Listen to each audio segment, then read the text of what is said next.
Okay, good afternoon, my friends, and welcome. Well, actually, it's still morning, but in a lot of the country, it's already afternoon. Welcome to today's NWCR's Removing the Liberal Blindfold for this Wednesday, the 19th day of August in the year of our Lord 2020. The other day, during one of the DNC so-called convention keynotes, one of the DNC's so-called convention keynote speakers, Michelle Obama, claimed that Trump is holding children in cages. From Epic Times comes this one, folks. Michelle Obama has been fact-checked on this one, and she was lying as usual. The Associated Press news agency fact-checked former First Lady Michelle Obama's Democratic National Convention address after she claimed President Donald Trump was keeping children in cages along the U.S.-Mexico border in an attempt to criticize the president's immigration policy. The AP said that as fact-checked that the former First Lady assailed President Donald Trump on Monday for ripping migrant children from their parents and throwing them into cages, picking up on a frequent and distorted point made widely by the Democrats. She's right that Trump's now suspended policy at the U.S.-Mexico border separated thousands of children from their families in ways that had not been done before, the AP fact-check added. But what she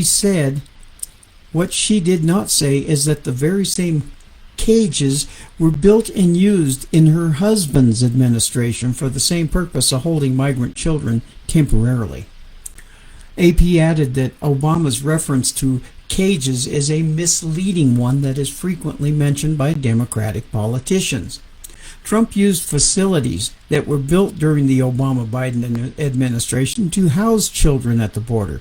They are chain-link enclosures inside border facilities where migrants were temporarily housed, separated by sex and age, AP fact-checker said.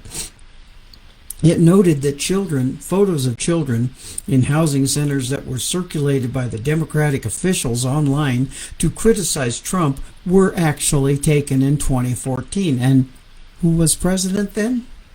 It wasn't Trump. These pictures actually depicted some of the thousands of unaccompanied children held by President Barack Obama, the AP said. In her speech, Obama touted Biden's record that when he was vice president and said he knows what it takes to rescue an economy, beat back a pandemic, and lead our country. President Trump wasted no time in responding to the former First Lady's speech on social media. The Democratic Party's presidential nominating convention is being held from August 17th to August 20th, including speakers such as President Barack Obama, former President Bill Clinton, former President Barack Obama, Senator Bernie Sanders, Senator Cory Booker, Senator Elizabeth Warren, and former GOP Governor John Kasich, Representative John Clyburn, and former First Lady Michelle Obama, Andrew Cuomo, and others. Biden and his vice presidential pick, Senator Kamala Harris, Democratic California, are widely expected to be nominated. Both are expected to speak at the event, which is mostly being held virtually due to the COVID-19 pandemic. And now to remove the liberal blindfold here, folks.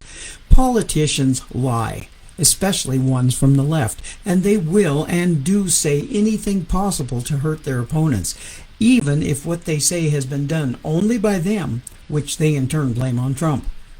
The sad part of all this is a lot of people who only get their news from places like ABC, NBC, CBS, MSNBC, CNN, et al., never know what's really happening.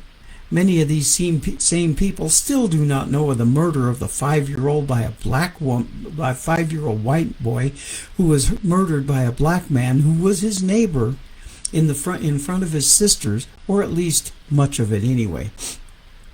If this had been done by a white man and the 5-year-old had been a black and the sisters saw it happen, the media would have been all over this story like ugly on an ape. It would probably still be front page news, but not this one. Just like the man in Portland who was almost beaten to death because he had the audacity to drive his truck near an Antifa BLM protest or riot. and they made him crash his truck, and then he beat him mercilessly. After he was beaten, laying on the ground, another man walked up and walloped him more.